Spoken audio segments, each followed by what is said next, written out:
Could be. Yeah. Very well. Are we ready? We're all ready to go? Yeah, I'm all set. Okay.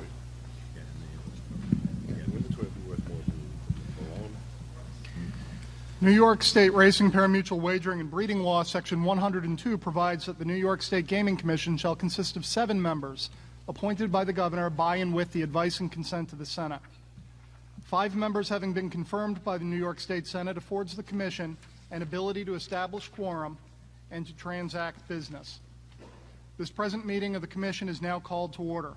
Ms. Secretary, will you please call the roll? John Crotty. Here. Peter Machete. Here. John Paclemba. Here. Barry Sample. Here. Todd Snyder. Here.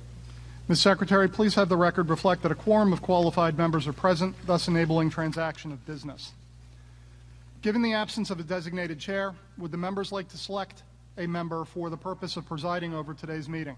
I nominate Peter Machete. Second. Mr. Machete? You're anointed. Oh, I accept. Thank you. We're at consideration of minutes for meetings. Is that where we are? Yes. The minutes of the commission meeting conducted on February 29, 2016 have been provided to the members in advance. At this time, I'd like to ask the members if there are any edits, corrections, or amendments. Hearing none. Madam Secretary, please let the record reflect the minutes were accepted.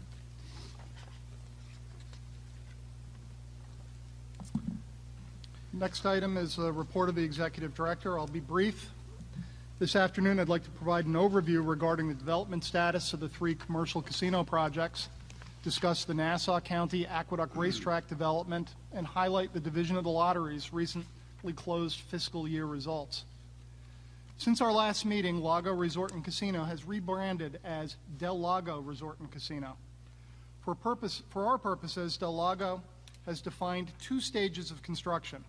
The initial stage of construction includes the casino, event center, back-of-house area, all restaurants housed within the casino event center building, the parking garage, and the hotel shell. The final construction includes the interior hotel build-out. Del Lago reports that they are on schedule and are 32% complete with the initial stage of construction. The final stage of construction is scheduled to start before the end of 2016, and they report that the project is scheduled to be substantially completed in January of 2017. As to some specifics of their construction, all steel work has been completed. The building will be weather-tight before June 1st. The mechanical, electrical, and plumbing trades will complete underground utility installation this month, and rooftop air handling units will be installed later this month as well. Hotel foundation work started in late March, and foundation work on the parking garage will start around June 1st, with precast concrete delivery anticipated in August. Del Lago reports that more than 200 full-time employees are engaged on site, and that the project has produced approximately 150,000 construction hours. Rivers Casino and Resort reports that they are progressing on schedule as well. In general, their project is constructed in 2 phases. Phase 1 is the low-rise building and consists of the casino, back-of-house offices, warehouse, event center, and garage. Phase 2 is the hotel building. For Phase 1, the low-rise building, the steel is 75% complete. In fact, a topping out ceremony was held last week to mark the last 60-foot steel beam being placed. Rivers also reports that site work is 18% complete and concrete is 28% complete. They have also started on roofing, fireproofing, framing and drywall, plumbing, HVAC, and electrical. To date, Rivers reports that there are more than 100 full-time employees working on the site and that the project has produced 43,552 man-hours. For Phase 2, the hotel, Rivers is still finalizing the design. As we will see later today when we tour the site, Montrain reports that they are now fully completed with the mass excavation on site and have completed 70% of the site retaining walls, 83% of the site utilities, 75% of the foundation excavation and site grading, 65% of the foundations, and 15% of the precast concrete structure for the parking garage. This month, Montrain started site electrical, and their next major advancement is the start of the underground plumbing and storm risers. Montrain reports that during the month of March, they had 201 full-time equivalents working on the construction site, and that since January 2015, nearly 100,000 hours have been expended on the job. As you are all aware, the recently enacted state budget allows Nassau Off-Track Betting Corporation to have its previously authorized allotment of video lottery gaming machines placed at Resorts World New York City in exchange for specific payments. This law also provides Resorts World with a video lottery capital award allowance. Resorts World will receive 1% of the net win for capital awards after they have installed 400 machines pursuant to an agreement with Nassau OTB.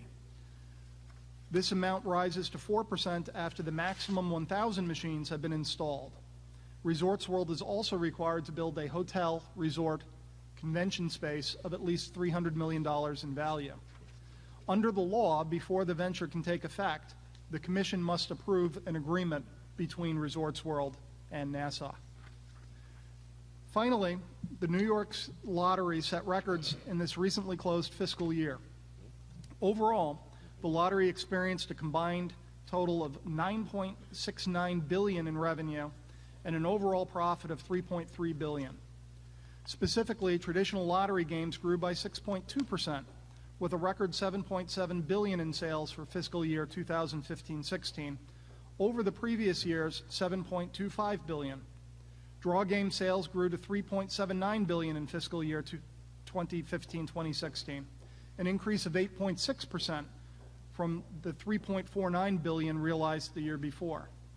Instant ticket games grew to $3.91 billion in fiscal year 2015-2016, a 4% increase from the $3.76 billion realized in fiscal year 14-15. Video lottery gaming net win also increased year over year to a record $1.98 billion in fiscal year 2015-2016, which represents a 4.3% growth. Resorts World New York City and Empire City at Yonkers experienced the largest growth, each realizing approximately $30 million more over the previous year, a 3.7 and 5.7% respective increase. Upstate video lottery gaming facilities grew by a total of $21 million in net revenue, highlighted by Batavia Downs Gaming, which experienced a 10.7% growth over the previous year. Mr. Chairman. So the next agenda is rulemaking. The New York State Racing Parimutuel Wagering and Breeding Law, Section 104.19, authorizes the Commission to promulgate rules and regulations that it deems necessary to carry out its responsibility. Therefore, the Commission will, from time to time, promulgate rules and rule amendments pursuant to the State Administrative Procedure Act. And I guess we have 5 items for consideration today. Mr. Williams, will you outline those for us, please? Certainly. The first item for Commission consideration is adoption of a rule permitting the use of cellular telephones or other electronic communication devices in a designated area of the harness racing paddock or receiving barn. This rule had been adopted twice on an experimental basis, once for 1 year expiring February 15, 2013, and again for 1 year expiring on August 21, 2014. The Commission subsequently authorized this to be pursued as a permanent rule. The proposal was published in the State Register on February 17, 2016. The public comment period ended this past April 4th, and no public comments were received. Staff recommends adoption of this amendment as a permanent rule. Do the Commissioners have any questions on the adoption of use of cellular telephones in the harness paddock rules? Hearing no questions, may I have a motion to adopt these rules? So moved. Second? Second. Any discussion on the motion? All in favor? Aye. Any opposed? The motion carries. For the second item for Commission consideration is adoption of proposed revisions to the Commission's parimutuel wagering rules in regard to the Pick 4, Pick 5, and Pick 6 pools on thoroughbred horse races. The purpose of these proposals is to formally adopt rules for the PIC 5 pool wagering into the Commission regulations and to make consistent rules for the PIC 4, PIC 5, and PIC 6 wagers by eliminating discrepancies that arose when such wagers were authorized and amended over a period of years. If you recollect, in August 2013, NYRA requested approval to offer a PIC 5 wager, asking that the Commission utilize Rule 4011.28, which provides that any racing association may, with the prior permission of the Commission, offer any type of parimutuel wagering as defined in the December 1996 Association of Racing Commissioners International Model Rules. After allowing the wager on an experimental basis and examining its effect on the handle of the PIC 6 wager, the Commission proposed the rulemaking on September 24, 2015. In drafting the PIC 5 rules, the Commission staff also worked to standardize and conform each of the PIC 4, PIC 5, and PIC 6 wagers. These proposals were published in the February 17, 2016 State Register. The public comment period ended on April 4th. NYRA submitted a comment supporting the adoption of the rules and requested that the changes be effective on July 22nd to allow for the appropriate testing of a totalizator system to prepare for the rule changes for the start of the Saratoga meet. Staff recommends that the Commission adopt the proposed rulemaking effective July 22nd, 2016.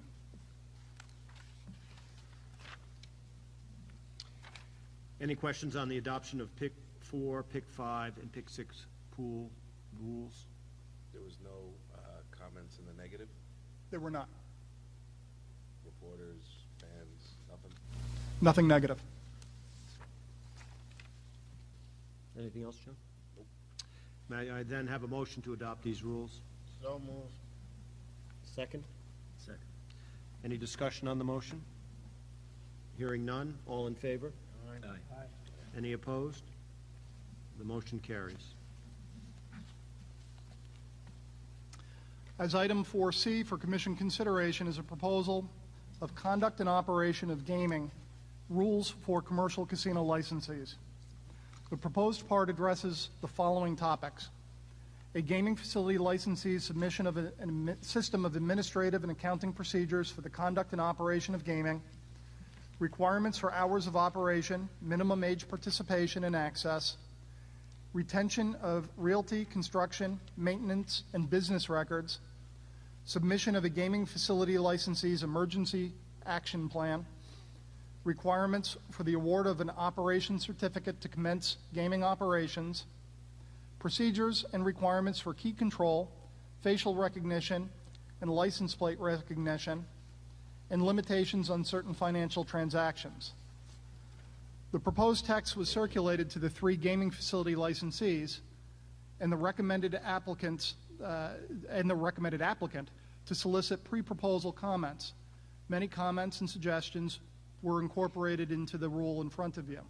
If you'll note, this morning we circulated a new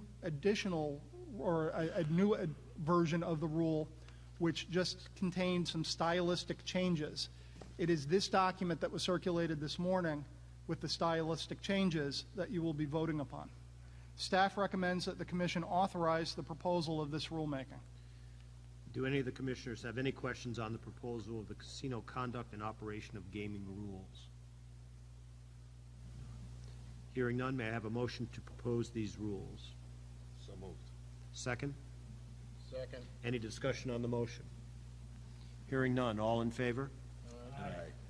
Opposed? The motion carries. As item 4D for Commission consideration is proposal of a surveillance rules for commercial casino licensees. The proposed part addresses the following topics: submission of a gaming facility licensee's surveillance plan of operation, requirements for the surveillance department, including location and equipment, and the monitoring of certain areas and activities, surveillance department employee training and restrictions, and the retention of records. The proposed rule was circulated to 3 gaming facility licensees and the recommended applicant to solicit pre-proposal comments. Many of their comments and suggestions have been incorporated within the rule in front of you. As with the last rule, this morning we circulated a new version which includes some stylistic changes. It is this version with the stylistic changes that you will be voting upon today. Staff recommends that the Commission authorize the proposal of this rulemaking. I'm sorry, not the, this is adoption or proposal? Proposal. Any questions on the proposal of surveillance rules from the commissioners? I have a motion to propose these rules, to proposal these rules. Is that how it's worded? Authorize the proposal. Yeah. May I have a motion to authorize the proposal of these rules? So moved. Second? Second. Any discussion on the motion? Hearing none, all in favor? Aye. Any opposed? The motion carries. As item 4E, for Commission consideration is a proposed amendment to standard-bred claiming rules to permit a claimant to void a claim when samples collected the day of the claiming race test positive for impermissible drug administration. Current rules recognize positive tests performed on post-race and TCO2 samples as bases to void a claim. With the recent adoption of per se regulatory thresholds, which apply to all samples collected on race day, even before the race, the rules on allowable voiding claims should be updated to contemplate drug positives from samples collected before a race, as well as after. Additionally, the proposed rulemaking would conform the standard-bred rule to the thoroughbred rule, which permits a claimant to void a claim based on an equine drug positive in the race preceding a claiming race when the positive drug test result is revealed only after the claiming race. Staff recommends the Commission authorize the proposal of this rulemaking. Any questions on the proposal of voidable claims rules? Hearing none, may I have a motion to propose these rules? Motion. Second? Second. Any discussion on the motion? Hearing none, all in favor? Aye. Opposed? The motion carries. Next, we have adjudications. The next item is the adjudications. There are two hearing officer reports for consideration today. Mr. Williams, will you please outline the first case? Certainly. In the matter of Jerome Palumbo, on January 18, 2012, the Racing and Wagering Board issued an order to show cause why Jerome Palumbo should not be fined and barred from participating in racing in New York. The alleged grounds for discipline were that Mr. Palumbo trained thoroughbred horses in New York without a license, was responsible for a TCO2 drug positive for the horse Martha's Mandate on May 10, 2010, which ran at Belmont Park, and Mr. Palumbo had a history of prior violations and a conviction of a crime involving gambling and bookmaking. Mr. Palumbo had surrendered his groom and stable employee valid receipt on June 29, 2010. A hearing was conducted on July 12, 2012. During the pendency of the hearing officer's report being issued, Mr. Palumbo's attorney and commission counsel engaged in settlement discussions and reached an oral agreement in principle in December 2013 to settle the matter. Following delays caused by the applicant, a newly assigned hearing officer proceeded to adjudicate the matter on the basis of the 2012 record. The hearing officer submitted a report to the Commission Secretary dated November 22, 2015. The hearing officer found that the charges were established by the Commission and recommended that Mr. Palumbo be fined $5,000 and be barred from applying for any New York racing license for a period of 1 year from the date of the Commission decision. The Commission first considered this matter at the January 2016 meeting conducted pursuant to the judicial or quasi-judicial proceedings exemption of New York Public Officers Law, Section 108.1, and determined to remand the case to the hearing officer to reconsider the record in light of the appropriate standard, preponderance of the evidence. The Commission has again considered this matter at a meeting conducted pursuant to the judicial or quasi-judicial proceedings exemption of New York Public Officers Law, Section 108.1. The Commission duly deliberated and considered this matter and determined upon a vote of 5-0 to modify the hearing officer's report and recommendation in the following way. The respondent, Jerome Palumbo, should be excluded from all New York racetracks, whether as a licensee, a participant, or a patron for a period of 5 years, and he should be fined the sum of $10,000. Next case.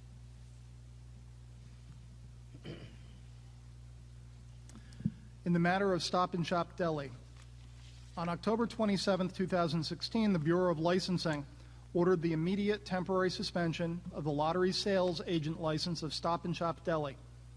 A notice of license suspension followed on November 24, 2015.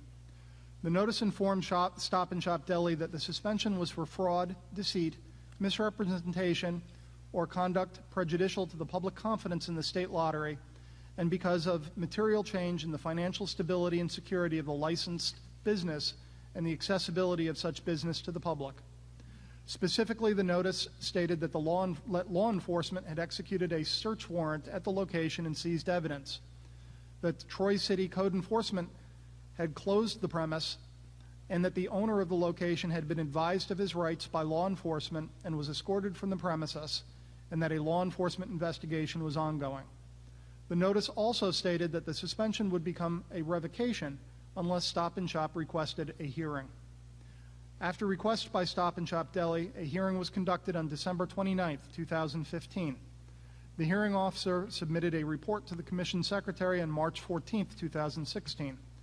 The hearing officer recommended that the temporary suspension of the license continue.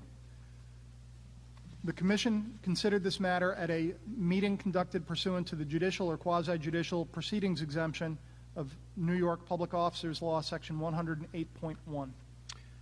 The commission duly deliberated and considered this matter and determined upon a vote of 5-0 to sustain the hearing officer's report and recommendations. Next, we have any new business, old business. So for old business, we have no items as old business, I guess? We do not. Does anyone have any old business to consider? Hearing none, how about new business? I guess we have no items scheduled as new business. Does anyone have other business to consider? Hearing none, I guess we have to schedule the next meeting, right? The next meeting of the commission is scheduled for May 23rd. Please advise Ms. Buckley about your availability. So, I think that's it, right? We're ready to adjourn, although I understand, I've heard, at least, have been told that one of the commissioners had been here many years ago, maybe in the 60s? Yeah. Would that be you? Yeah, I'm the old man. Maybe you could tell us about that. Well, last time I was here, I was sleeping in the mud, and crying and wanting to go home to see Mommy, So that's about it. That's what you want to share with us? Yeah, that was about it. That's probably safe. Hearing nothing else, the meeting of the New York State Gaming Commission is adjourned.